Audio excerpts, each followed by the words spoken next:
일본은 메이주신이 성공하고 3년 뒤인 1870년 8월 24일 처음으로 해군을 만들었습니다. 이때부터 근대화된 해군이 건설되기 시작했던 것이죠.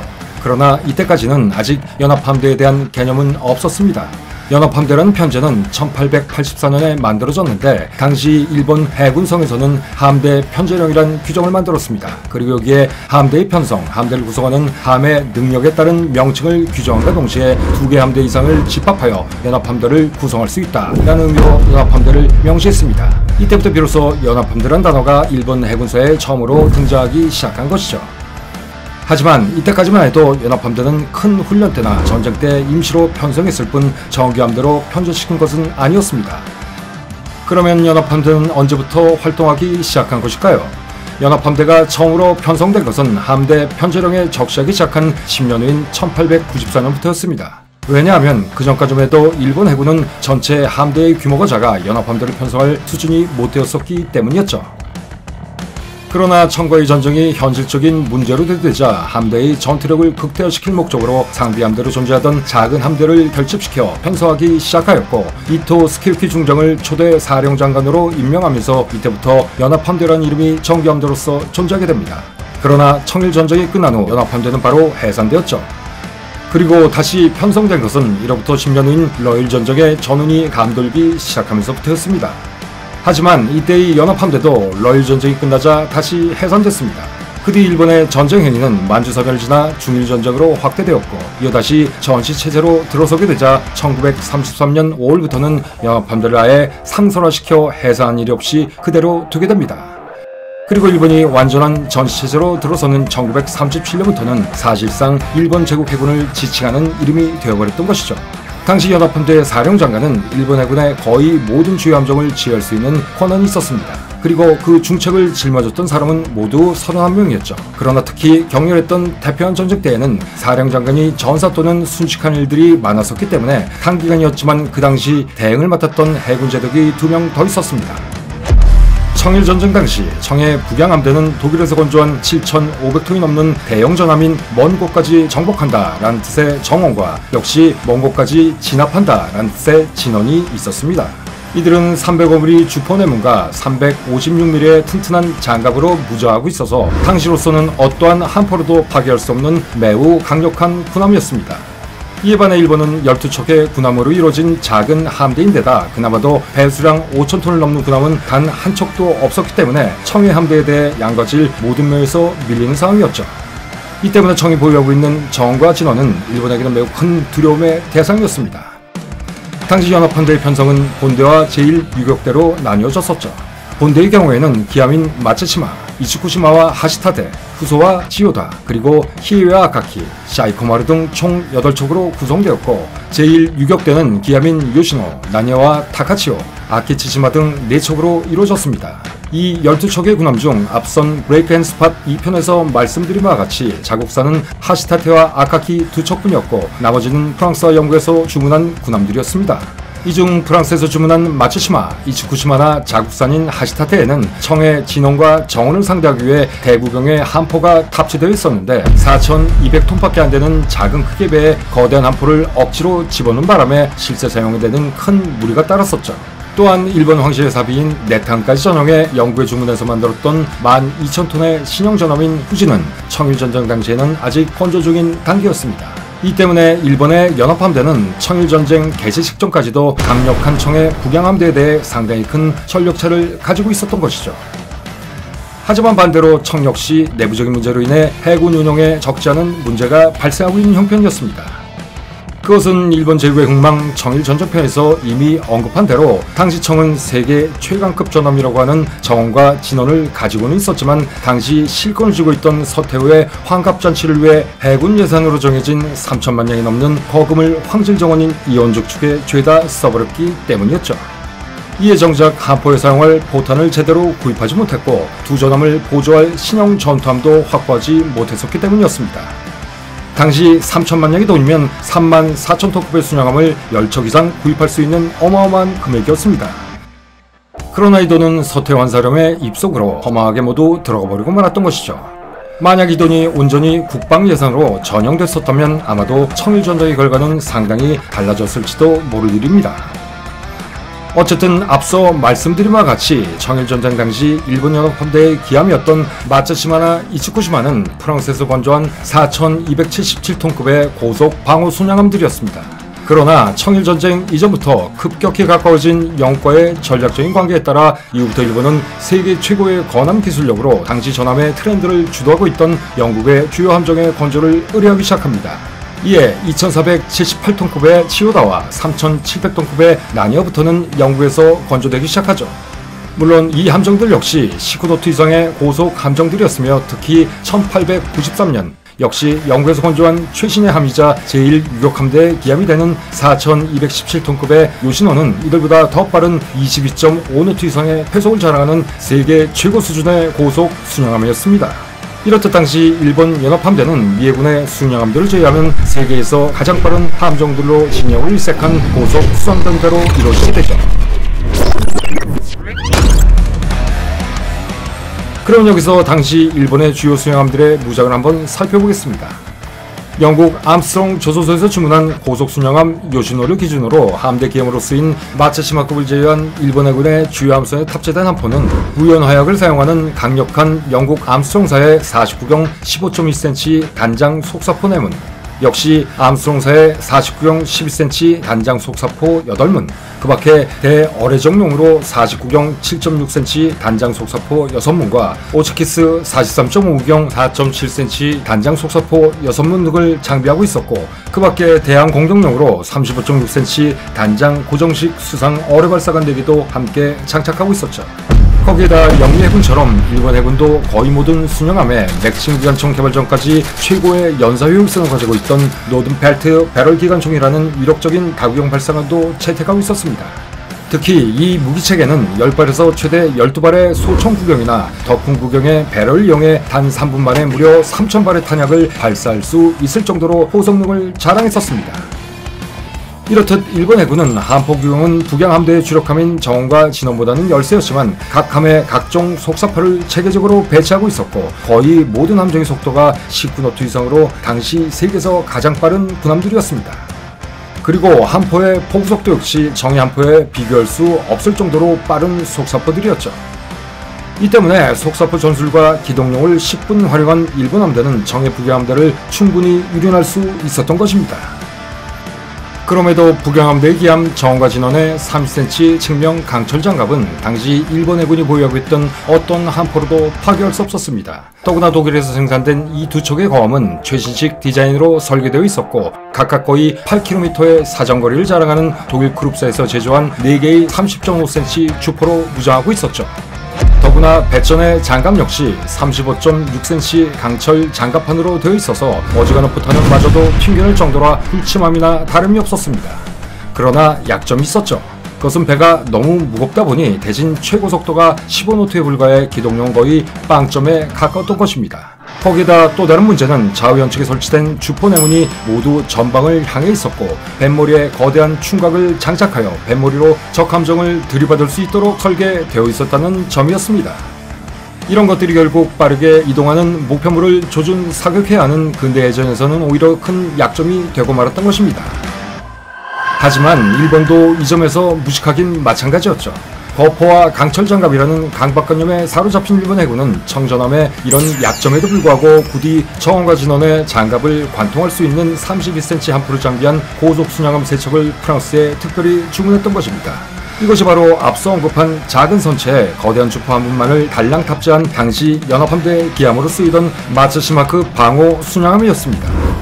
결국 이들 멍텅구리 마츠시마급은 총 3척이 건조되었는데, 일본의 3대 명순지인 이츠쿠시마, 마츠시마, 하시타테의 이름을 따서 지어 당시 일본 해군에서는 이를 소위 삼경함이라고도 불렀다고 합니다.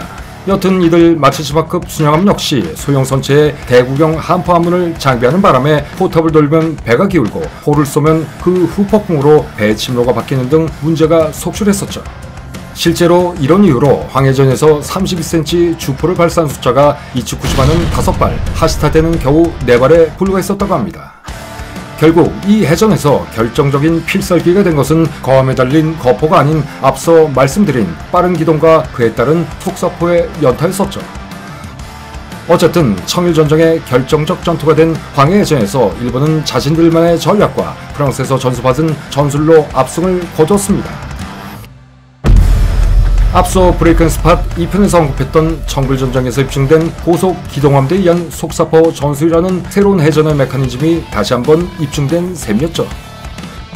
그리고 각각의 임무를 부여받은 분별 함대 간 톱니바퀴처럼 정확히 맞물린 상어 엄호와 보안 공격, 그리고 과감하고 저돌적인 공격 정신까지 더해진 일본 해군의 분전이 결국 해전의 승패를 가리게 된 것입니다.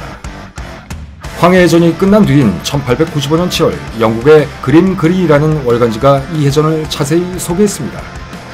청해 지휘관으로 참전했던 전직 미해군 소령 필로앤 맥키프는 잡자의 인터뷰에서 전투 상황을 이렇게 증언했습니다. 일본군이 쏘는 포탄이 비오듯 날아오자 청해 전함들은 모두 달아나 버렸다. 청해 포탄은 제조 과정에서 화약은 넣지 않고 진흙과 모래를 집어넣어 일본 함정을 맞춰도 파괴력이 없었다. 더구나 일본은 조함 실력이 뛰어나 함정 운용을 말 달리듯 하며 모든 동작을 자기들 마음먹은 대로 했다. 그리고 전투 중 자신들의 함정 한 척이 위기에 처하면 두세 척이 달려들어 구원을 해줬다. 그나마 정원진원 두 군함은 세계에서 제일 견고한 군함이라는 명성처럼 일본군의 함포 400여 발을 맞고도 파괴되지 않았다. 일본보다 먼저 근대적인 거함 거포로 함대를 건설한 것은 청나라였습니다. 그러나 불철주야 해군 확장에 나선 일본의 노력은 훗날 러일 전쟁까지 승리로 이끌게 되었고, 미국, 영국, 프랑스, 이탈리아와 함께 워싱턴 군축 조약의 멤버로 당당히 이름을 올리게 됩니다. 그 일본 해군은 세계 제3위의 해군으로 급성장하게 되었고, 급기야 드넓은 태평양을 무대로 미국과 일전을 벌이게 됩니다. 하지만 점감 요격전술이라는 시대에 뒤떨어진 함대 결전사상에 매몰돼 버려 전혀 융통성 없는 작전으로만 일관하였고, 이어지는 패전으로 종국에는 죄 없는 젊은 병사들에게 황국의 흥망성쇠는 제군들의 투지에 달려있다 라며 이들을 자살 공격으로 내몰아 버리죠. 그렇게 일본은 군국주의와 전치주의의 막장으로 치닫게 됩니다.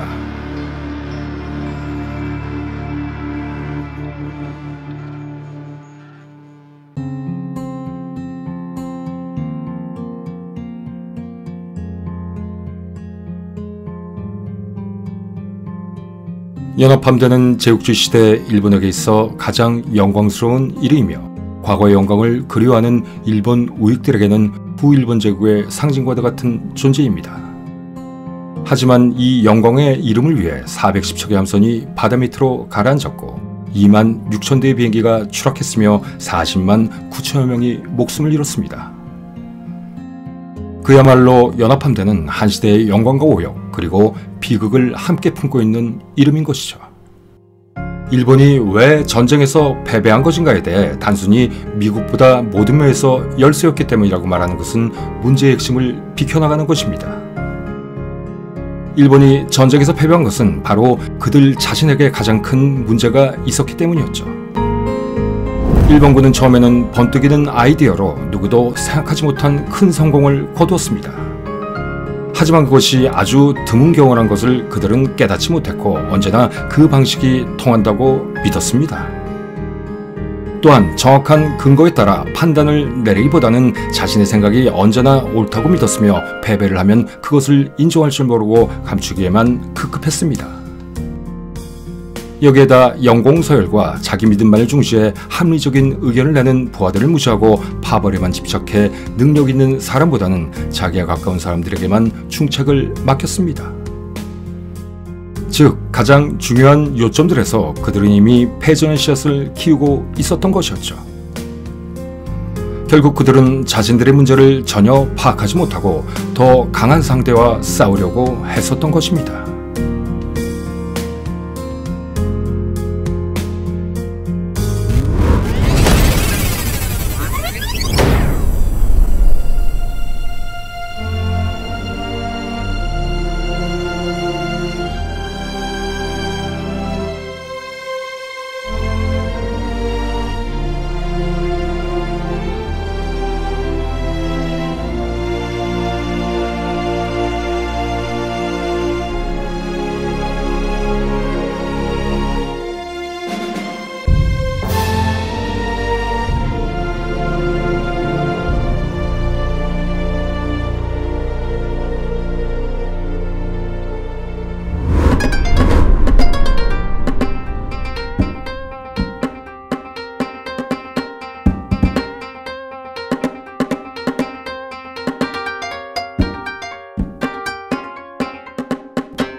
일본은 청일전쟁에서 일방적인 승리를 거뒀습니다.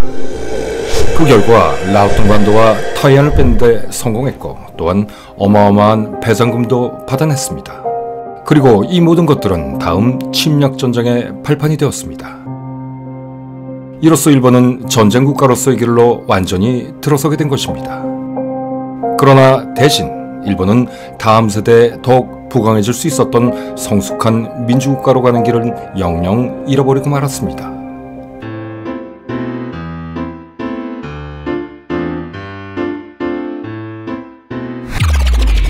일본 국민들은 청일전쟁에 비해 후에 일어난 러일전쟁 때에는 반대의 목소리가 더 컸었습니다.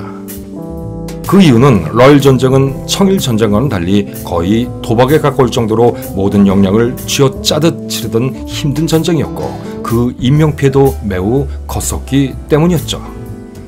그러나 이에 반해 청일전쟁 때에는 사정이 많이 달랐습니다. 물론 전쟁 기간 내내 너무도 쉽게 승승장구하기도 했었지만 그것보다 청일전쟁 전 일본은 메이지 유신 이후 의회와 정당이 태동하던 시기였던 것에 더 큰 이유가 있었습니다. 당시 투표권은 매우 큰 돈이었던 15연 이상의 국세를 납입하는 사람들로만 제한되고 있었죠. 그러다 보니 당시 선거권과 비선거권을 가진 자들은 모두 인구의 1.13%에 불과했던 자본가나 지주들일 수밖에 없었습니다. 하지만 당시 이들 자본가나 지주들로 이루어진 입헌자유당이나 입헌개진당 같은 민권파 세력들은 선거를 통해 의회 입성에 성공하고 심지어 중의원의 과반수를 넘게 차지하고는 있었지만 항상 범벌 세력에 밀려 제대로 된 기득권 행사를 전혀 하지 못하고 있었죠. 그 이유는 메이지 유신을 통해 나름대로 구시대를 혁파했다고는 하지만 일단 메이지 유신 자체가 막부 시대 때부터 이어져 내려온 범벌 세력들의 이른바 사초동맹으로 이뤄낸 상층부만의 변화에 지나지 않았었기 때문이었습니다. 그 결과 여전히 정부의 요직들은 주슈, 사스마, 도사, 히젠이라는 4개의 범벌 세력들이 모두 독점하고 있었던 것이었죠. 그러기에 이런 불만의 이유를 들어 앞선 본편 제2부에서 언급했듯이 당시 일본 사회에 큰 영향력을 행사하고 있던 후쿠자와 유키치 같은 자들은 이들 민코파의 불만을 잠재우고 자신의 탈아론을 실현하기 위해 청일전쟁 발발 1년 전부터 좁은 본국의 직들에 연연하지 말고 새로운 영토 즉 식민지의 관료직을 차지해라 라고 선동하기도 했었던 것입니다.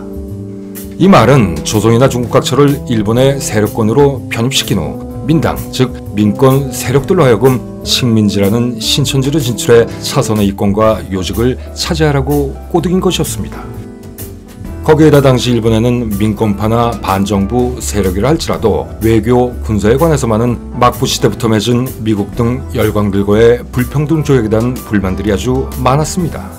따라서 자유, 민주의 이상 이전에 먼저 국권부터 확립하자라는 국가주의와 얼마든지 타협할 수 있는 교조적 합리주의라는 슬로건 또한 존재하고 있었던 것이었죠. 이 때문에 선동정치에 휘말린 일본 국민들은 어리석게도 전쟁을 열망하기 시작했고 급기야 청일전쟁에서 승리까지 하게 되자 드디어 그 열광이 봇물 터지듯 폭발하고 말았던 것입니다. 그리고 청일전쟁 이후 실제로 타이완이 일본에 편입됐고 조선에 대한 일본의 영향력 또한 현저히 커지게 됩니다. 이어 타이완에 총독부가 세워지고 러일전쟁을 거쳐 조선에까지 총독부가 설치되자 실제로 이 두 곳의 식민지에서 수만 명 규모의 새로운 정보직이 생겨나기도 했었습니다.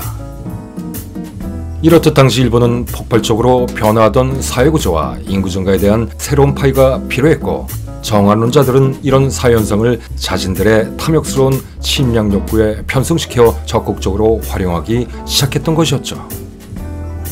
마치 히틀러가 침략전쟁의 대의라며 국민들을 속였던 레벤스라움의 건설과도 같이 말입니다. 상황이 이렇게 전개되자 이때부터 일본 국민들은 청일전쟁의 승리로 엄청난 배상금과 식민지까지 획득한 자신들이 마침내 탈아시아했고 드디어 서구 열강의 대열에 합류했다고 착각하기 시작합니다. 하지만 이런 달콤한 꿈은 얼마 가지 못해 새로운 복병과 마주하게 됩니다. 그러나 그 복병은 정과는 질적으로 다른 당시 세계 최강국 중 하나였던 나라 바로 러시아였습니다.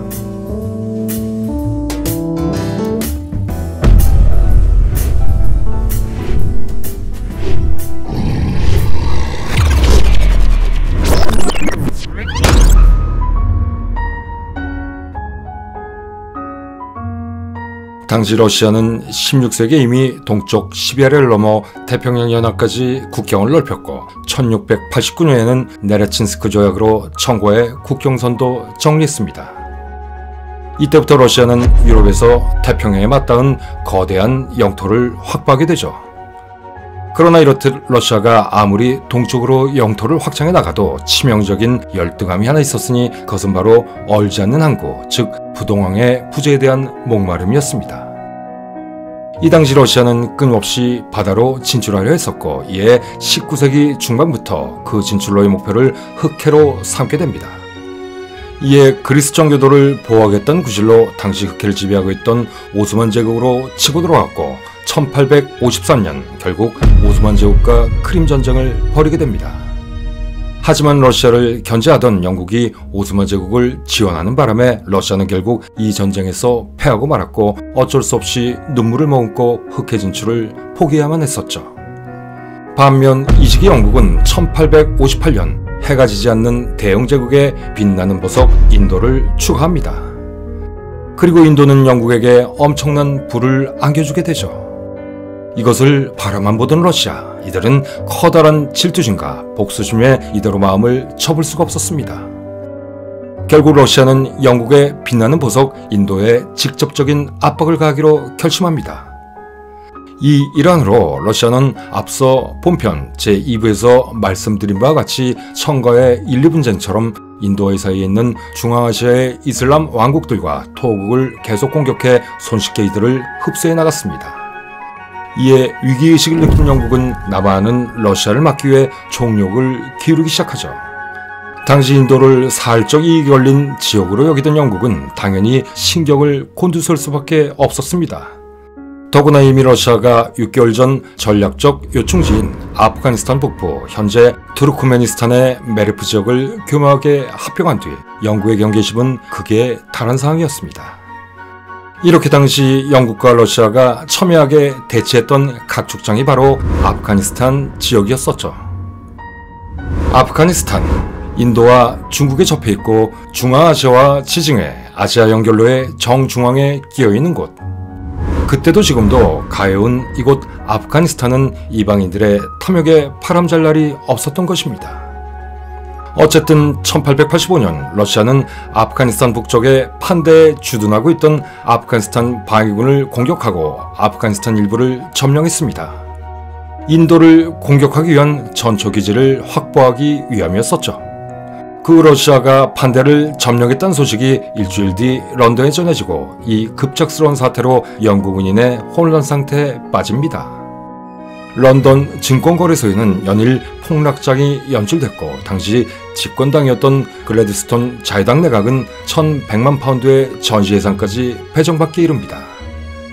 이에 러시아 주재 영국 대사는 만약 러시아가 판대를 넘어 아프가니스탄으로 진격할 경우 즉각 전쟁으로 대응하겠다라는 확실한 경고를 러시아에 전달했으며 영국 외무부도 선전포고문 작성에 들어갔습니다. 그리고 영국군은 인도 북쪽에 주둔하고 있던 병력 2만 5천 명을 비상소집해 대기시켰으며 해군은 러시아 함대의 동향을 파악하기 시작했습니다. 이에 국제정세도 요동을 치기 시작했는데 미국은 이때 영국과 러시아가 전쟁 상태에 돌입했다고 판단했고 독일과 프랑스 정부도 발칵 뒤집혀서 영국에 붙을지 러시아에 붙을지 고민을 하며 모든 정보 역량을 최대로 가동시키기 시작하죠. 이로 말미암아 당시 전 세계는 세계대전 직전까지 간 상태가 됐습니다. 그러나 해가 지지 않는 제국이라 불리던 영국의 전성기, 지구촌 전역이 긴장 상태에 들어간 가운데 판대 사건의 유탄은 엉뚱하게도 조선으로 튀었습니다. 영국 극동함대가 러시아와의 전시 비상계획 조치대로 조선의 거만도를 1885년 4월 15일 무단으로 점령해버린 것이죠. 이렇게 뜬금없이 조선의 거만도는 판대 사태의 여파로 영국에 점령당하게 된 것입니다. 그러나 구체적으로 들여다보면 그것은 조선과 러시아가 맺은 밀약과 관계가 있었습니다. 그 시절 조선반도는 서구 열강과 중국, 일본의 각축장이었죠. 당시 청은 민비를 견제하기 위해 청에 억류돼 있던 흥선대원군을 돌려보내려는 움직임을 보이고 있었고, 이에 놀란 민비는 청과 일본을 견제한다는 명분하에 러시아를 끌어들였던 것입니다. 그러자 러시아도 영국과 청, 일본을 견제하기 위해 조선과 조로 비밀협약을 체결하게 된 것이죠. 이로써 세계가 대전쟁의 소용돌이에 휩싸이던 그 순간 얼떨결에 조선도 이 분쟁에 자의반 타의반으로 개입하게 돼버린 것입니다. 그 이유는 앞서 말한 조선과 러시아가 맺은 비밀협약, 그 내용 중에 비상사태시 거문도에 러시아 해군의 석탄 보급기지를 설치해 사용할 수 있다는 조항이 들어가 있었기 때문이었습니다.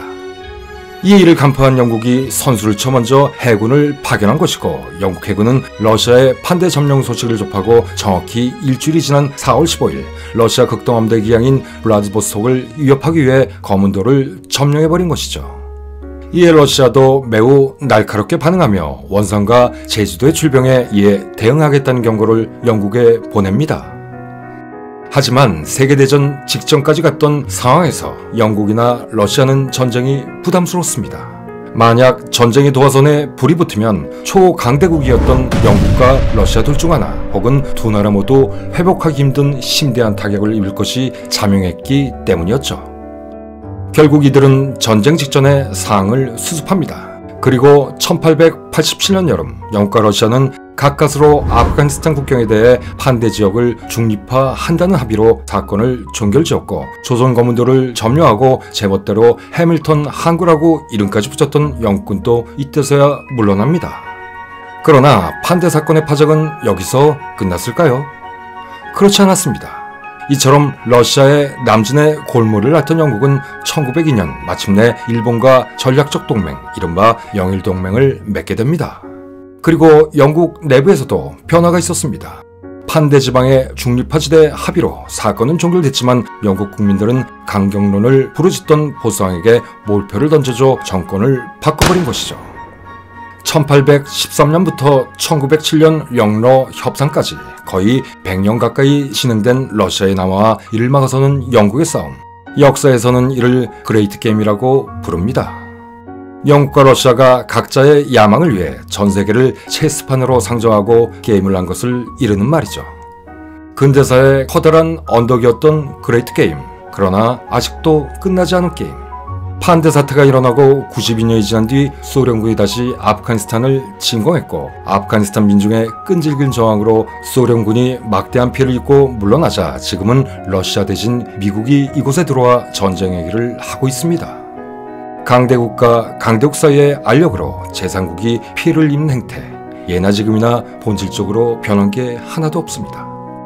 인간의 욕망이 존재하는 한 강한 자가 먼저 주목을 휘두른다는 개싸움의 법칙은 변하지 않기 때문이죠. 더 그레이트 게임, 이 흥미진진한 이야기는 향후 한번 자세히 다루겠습니다. 어쨌든 그 와중에 애꿎은 조선은 멀쩡한 영토를 점령당했고, 러시아는 흑해에서 또 중앙아시아에서 부동항 건설을 위한 남하 정책이 연이어 좌절되자 이때부터 만주와 동부아시아의 모든 역량을 집중하기 시작합니다. 그러자 러시아와의 전쟁이 부담스러웠던 영국은 영일동맹으로 일본을 이용해 이러한 러시아의 남하 정책을 저지하려는 계획을 세우게 됩니다. 이 계획의 일환으로 일본도 자의반 타의반으로 또는 영국과의 동상이몽으로 청일전쟁을 치르게 되었던 것이고, 이번에는 러시아와 또 다른 전쟁을 치를 준비를 하게 됩니다.